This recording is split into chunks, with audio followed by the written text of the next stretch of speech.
This album, did it start as just maybe one song, you know, project type of thing, or from the beginning you knew? Yeah. What happened was, what they were going to do was they asked to use Wanted Dead or Alive, the acoustic version, in the ending credits. And I was flattered because I love the movie so much, but my attitude was that, well, geez, I could give you something that lyrically fits better for your movie, and I'll do it in the same vein so that they were happy with the song. So I sat down to write that kind of a song with lyrics that fit the movie. And I went to the movie set with that in hand, played it for the director, the producers, and the stars of the movie. And they all told me, oh, it's wonderful, we love it, we love it. And I'm thinking, sure they do, you know. And I walked out thinking, they don't love this. But they really did. And then I was asked to be in it, and the next day I came home. So then I was home, and they had told me about the Sam Peckinpah, who was a director, version of Pat Garrett and Billy the Kid.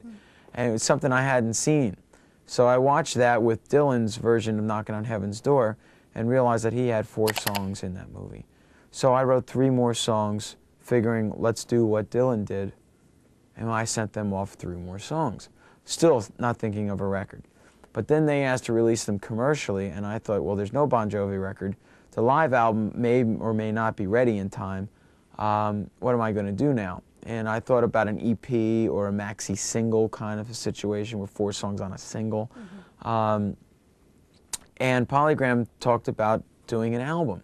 And I thought, well, it wouldn't be fair to the movie or to me, because they didn't plan to use songs throughout the movie, for them to have 4 of my songs and then 6 of all their, you know, new bands or however Polygram wanted to sell a soundtrack. So I thought this would be a good opportunity to do the whole album.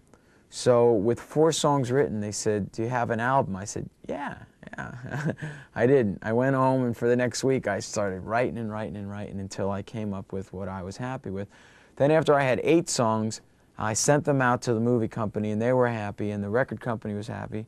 I went out and finally saw the movie, and then I wrote the final 2 songs. So then there I was in 10 songs and in the studio. And of course you are in the film too, although it's going to be, yeah, right.